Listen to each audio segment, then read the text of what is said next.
I've been rewatching this show that I used to watch way back when, called Sanity Not Included, and it was this like I think it was made in 2009, 2010ish. It was this like goofy show with this British guy and this American dude, and a tiny part of it was animation, but for the most part it was this like gaming sketch show where they would take various game clips and like add voiceover to it. And I know there's a word for that, but I'm reluctant to use the word machinima because I think that was what was so interesting about it and what drew people to it was a sort of hybridization of a lot of things, and I think it was a little too fast paced and energetic and subversive to actually be considered machinima.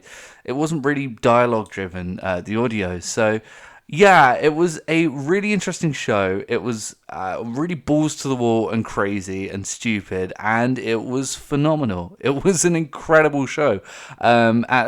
Bar a couple of sort of socially unacceptable utterances here and there, it was kind of timeless. And it's one of the only shows that I can still go back to on YouTube, because YouTube's a very unique beast. It's very hard to go back to a show, but it's one of the few shows that I can go back to and still enjoy just as much as I did back then, if not more than I did back then.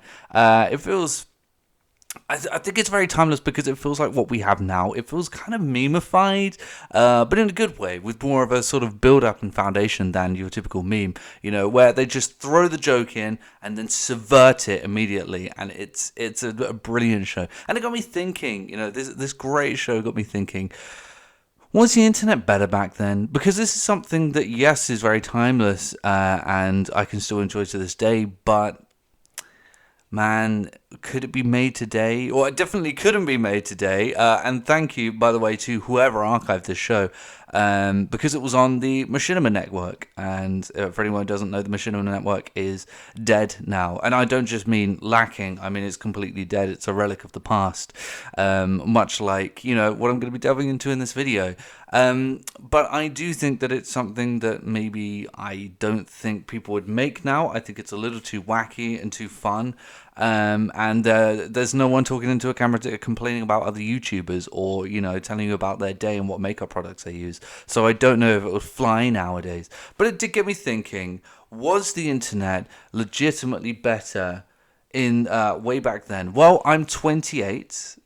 So I can actually tell a lot of people what the internet was like back then, which feels really weird to me because when I conceptualized this video, I thought to myself, yeah, well, loads of people, were around during that time. Loads of people know what it was like. And I forget that I'm old all the time, but I am old. And the fact that I was around for the internet during dial-up and it makes me old. I'm an old guy, even though I was young back then, and I forget that the internet has existed for as long as it has, and it has changed a lot. So I'm going to break this into two halves. The first half is when I started on the internet, which was around about, I want to say 2001ish. My dad, if he sees this video, is going to kill me, but I think I started around on the internet around about 2001 to 2002-ish, all the way up to around about 2010, maybe 2011, not really up to 2012. And then the rest is from that point up until now. That'll be the second chunk. And I guess I'm just going to compare the two and talk about what is good and what isn't good. This is a very different type of video for me, so bear with me. So the first half, the old internet, the original internet, what all of the old internet people would tell you was so much better. It was, and it wasn't at the same time. It had its advantages, but it did have its disadvantages as well. And I'm going to try not to let nostalgia skew my vision during this video, but it's tough not to, but I will try. So but it was better in a lot of senses. So what was better about it? Well, there were less people on it, and it was more of a niche, and that brings with it so many positives. And for it was such a better space overall. See, the thing about having the internet be a niche and not be something that absolutely everyone has, is first of all, it brings with it people who want to be there. So therefore, people who, have a reason to pump something into it. And you end up with a lot of passionate, creative people who are here because they want something to do here, and they want to put something something on here. And that's why we ended up with a lot of creative shows back then. Stuff like Sanity Not Included, Homestar Runner, Red versus Blue, really started then. Mega 64, all of these great creative platforms, and people were putting out stuff because they wanted to, because they thought it would be fun, and they had a great time with it, and they were passion projects. It was before the internet became so corporate, and I think that was the best part of the internet back then. Back then it wasn't taken seriously, and all of these corporate entities hadn't thought, oh my god, I can sink my teeth into that, I can sink my claws into that. People were still able to make money, not as much as they were previously, but they would do things like sell DVDs or do donation pages or make money through ads. Famously, there was a website back in the day where a guy paid for his college tuition by just chucking a bunch of ads on the website, and that was his niche. That's what he did. But you know what? You wouldn't get that now because people don't visit websites like they used to. Yes, people used to visit websites back in the day. You know that thing, when you Google and you always go to the top one, you go look at like whatever. I think the only thing I can think of that websites are still used for is shopping. Other than that, it's just YouTube, Facebook, Twitter, all your social media and stuff like that has completely killed it. And one other thing, but we won't talk about that in this video. So rather than, just going YouTube or clicking on your favorites bar or whatever, you would actually you would type stuff into Google. And sometimes you would genuinely just type in funny. You would type funny into Google and see what comes up. You see what wacky websites people have made. And sometimes this sucks, but a lot of times they were fucking creative and brilliant. And people came up with some really ingenious ways of doing things because everyone on the platform just was passionate about it, wanted to have fun with it. Another great thing about it not being so populated was that you were able to create this network of people who spoke and had a voice and talked to one another, but didn't know everything. And that led to a lot of internet mysteries, things that you really can't have anymore. You wouldn't get away with things like I love bees nowadays. No, back then you used to have these great internet mysteries, and they were really cool. I remember there was one to do with like Zelda, like if you play it in a certain way, then you unlock something. And nowadays, if that happened, you take to Twitter, and there'll be one tweet that did really well to explain to you that no, that's not the case, or a developer would say, oh, I remember that game. Yeah, no, you can't do that in the game. You can't. But back then, someone would post it in forum, and even if 20 people told you, no, you can't do this, if one person said, oh, I did it last night. You go to work and you'd be thinking about it all day. You'd be thinking about this. I haven't played much Zelda, but I know that there was one to do with Ocarina of Time. So you'd be thinking about this one thing the guy said, on that forum that you'd be able to do. And you go home and you go into the game and you see if you can do it yourself, and you can't. But then you go back on the forum and someone else said they could do it. Oh, I've got to try again. And these communities were absolutely beautiful. Obviously they were very toxic and they had their problems, but this sort of sense of communities banding together to solve a mystery is something you simply cannot have anymore. And I think my least favorite part of the internet is social media, because it's created a lot of problems, and it's washed a lot of stuff down and washed a lot of stuff away with it. And obviously, back then you could head onto the internet and not be instantly bombarded with your life isn't good enough. And you could go out there and find something cool. And I think that's the biggest difference, that, without corporate entities getting involved and telling everyone what to do, this was a playground. The internet was a playground for you to run rampant in and do whatever you wanted in. And you could. Any website you want to make, any content you want to make, anything you want to throw up there. And it felt like the internet was your way of getting away and seeing what's up, seeing what's going on, seeing what someone's done. And it was all about letting those creative juices flow. It was such a creative period of time because people could do whatever they wanted, rather than some corporate entity saying to you, no, see, Sarah, the Billy blog, you have to promote for this video. It has to be a 2-minute video. You have to show 1.5 minutes of our L'Oreal product. You have to use it in this way. You have to have a slow-mo shot of this. You have to say this, and this. And it's completely curated by all the corporations that got hold of it. And that's a shame. And I think that's the biggest difference, is that it felt like a complete free resource that you could do whatever you wanted with. However, there are downsides. I'm sure I haven't covered everything to do with what's good on it. Maybe I'll do, another video where I go into that. And if you have any ideas, let me know. But there are negatives to it. It was phenomenally slow. It was incredibly slow. Even back then, we knew it was slow. I mean, we didn't have perspective like now. I don't think I ever thought that it would be as fast as it is now.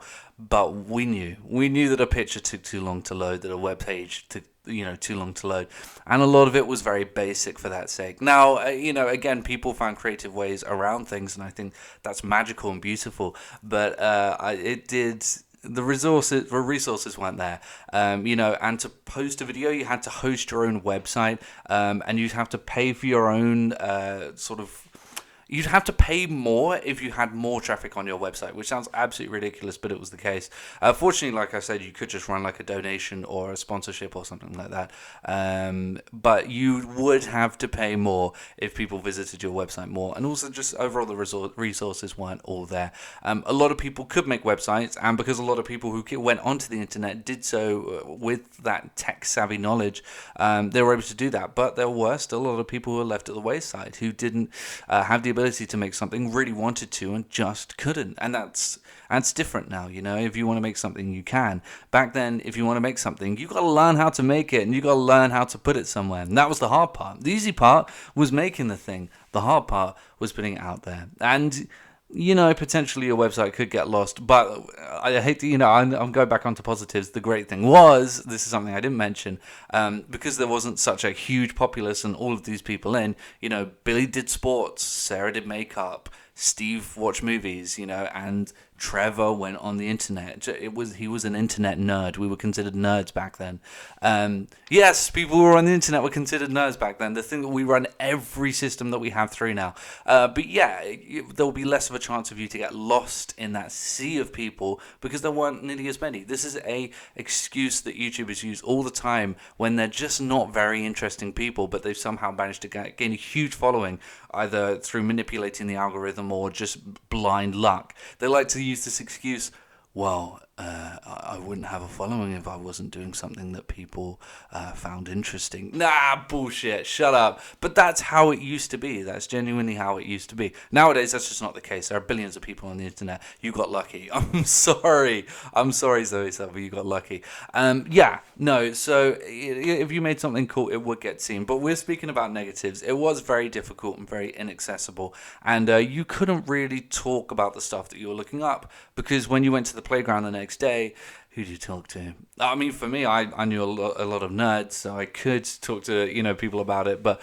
overall, who are you going to talk to about it? And you really, I think the biggest drawback was the inaccessibility to actually be able to make something that you want to make. Which brings me on to the positives in the new generation of the internet. This again is sort of 2010, maybe a little bit 2011 and beyond. What's good? Is it better? Is it better now than it used to be?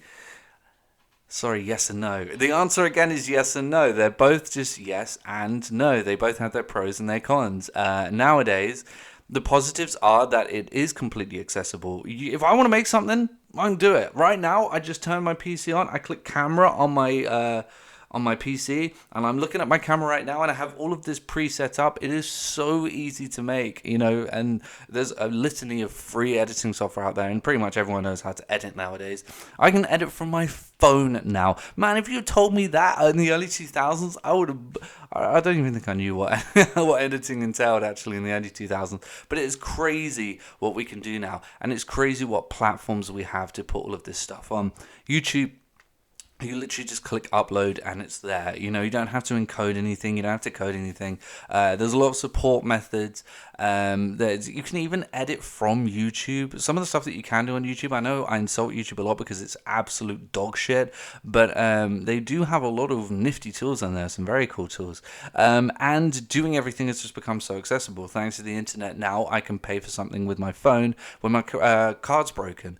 Thanks to the internet, if I want to watch something when I want to watch it, I have streaming services now. The internet gave us streaming services. So I don't have to sit around and wait for that episode of The Simpsons that I wanted to watch that was totally radical, dude. I can just watch it whenever I want to now. The same goes for YouTube. I don't have to sort of buy into some funky sort of subscription model. I don't have to buy a DVD or, support someone in various funky, wicked ways. They can just monetize their video, or they can create a Patreon, or, have a live stream or something like that. So the avenues with which to find a lucrative way of producing something that people want to see and being creative on the platform is very strong now. It's a lot stronger. You can do, say what you want, and I do say what I want about all of these horrible platforms. It is so much more accessible now, and you can do so much now compared to what you used to be able to do. Also, as much as I don't like social media, it has streamlined the situation. Waiting in forums to be responded to, or going into chat rooms, was a lot more fiddly and sort of unresponsive. Now all of this social media stuff is so easy to do, and you can literally just get a response from a famous person that you appreciate a lot, or you could have Marty O'Donnell on your podcast tomorrow. There's a lot of this cool stuff that comes through, and it's just a lot easier. And I think that's the big takeaway from this generation of the internet, is just that everything has become a lot easier, and you get that by funneling things down, and also more lucrative. This is the generation where the internet was finally being taken seriously. As odd as this is going to sound, I genuinely noticed when the internet started to be taken seriously, and this was around about this time. This is when all of these big production companies, all of these companies that, would usually be sponsoring TV shows, are moving over to the internet and realizing, oh my god, this thing is actually going to take off. This could be the next big thing. And being taken seriously on the internet is a nice feeling. And, if I were to be a YouTuber, I could tell someone that now. Back in the day, you couldn't tell someone you worked on the internet, because they'd ask you a litany of questions, way too many questions. It would just become boring, and they wouldn't believe you anyway. So it's nice to be taken seriously now, and it's nice for all of that to feel unified. The drawback is, it's something I spoke about earlier. It's so fucking corporate now. It is so corporate, and what we sacrificed in terms of accessibility and ease of use and being taken seriously and, being lucrative and making something out of it, is that you get all of the issues that we had before when we had these abilities, making money through content, which is something that we only used to be able to do on the TV before internet, or through a music studio or something like that. It came with a lot of trappings and a lot of problems. You had to run things through an executive producer, you had to get sponsorship deals, blah blah blah blah blah blah blah blah. And for a while you didn't have to, and now you do again, and it's just been completely slapped down with the greasy head, small dick corporate side of things. A bunch of fucking 50-year-old men in a room going, does Zoella reach our brand in a way we want her to? Do you think her mascara pens are what we want to be looking at for the fourth quarter? I can't please my wife. It's so corporate and so dirty and so greasy that magic of it is sort of been wiped away. We've also just had too much of it. I think we've, because it's so accessible, because it's so at your fingertips and easy to access. It's so easy to access. We've flooded ourselves with it. It's everywhere. It controls everything, and we've sort of had enough of it. It's not a thing that we do for entertainment anymore, and I think that's the biggest way to sum up the differences, by the way, is that the internet purely used to be for entertainment and information, and now it's like this is just too much. Like it's used for our lives, it's used for everything, and we've just kind of become tired of it, and we're looking for excuses to still be excited by it. I can see this, guys. People are so desperate for excuses to still be as excited by the internet as they used to be, and it's kind of not happening, and we're sort of just trying to claw onto the notion that the internet can be used for entertainment again. But I think we're in too deep, and I think it's a little too corporate, and everything is sponsored, everything is behind a paywall or an ad, or some sort of horrible method, and yeah, I do think we're in too deep, and I don't think it's fun anymore. I don't think the internet's fun anymore. It's very lucrative for people, and again, it gives you an avenue to be taken seriously from your bedroom, but I don't know if it's fun anymore, and I think we're all kind of sick of it, and we're all getting a bit tired of what we have. So to sum up, old internet, it is better, right?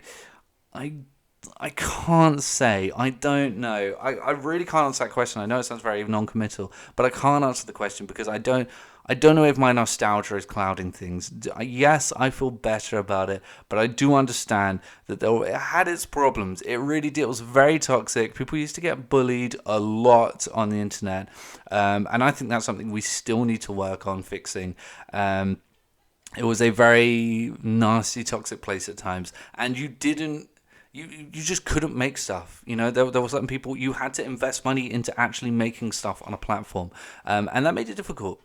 But it was nice. It was fun. It was entertaining, and we enjoyed it. We came onto our PCs to do something, to have a good time. That was our choice. You could go to the pub, you could watch a movie, you could play sports, you could play video games, or you could go online, you can go on the internet. And that's what we chose to do because that's what we wanted to do. And now it's become this secondary thing because we kind of want to do it, but we kind of don't. It's all social media now, and we don't really want to be exposed to it. I don't really want to read what's going on social media. I just kind of have to see what's going on in the world. It's more of a newspaper than anything now, and I think it's the same for a lot of people. But it serves an important function in making our lives so much easier now, and being able to talk to you despite the fact that I don't have an audience. I'm able to get a lot off my chest. This is sort of little therapy sessions for me. I'm allowed to say things into the camera that I've been thinking all day, and it gives me a chance to sort of mull things over all day, and that's great. And I don't know if I'd have been able to do that on ye olde internet. I would have just been passive in it. So I do prefer the old internet, and I prefer the way it made people feel and the way that it made me feel, but I don't know if that's just because it made me feel that way when I was a kid, So I guess formulate your own ideas. I've laid everything out before you. If you do want to have a thought on this, and you do have an opinion on this, and you want to leave a comment, that's absolutely great. I doubt you will, but yeah, that's the internet. And I guess I will see everyone later.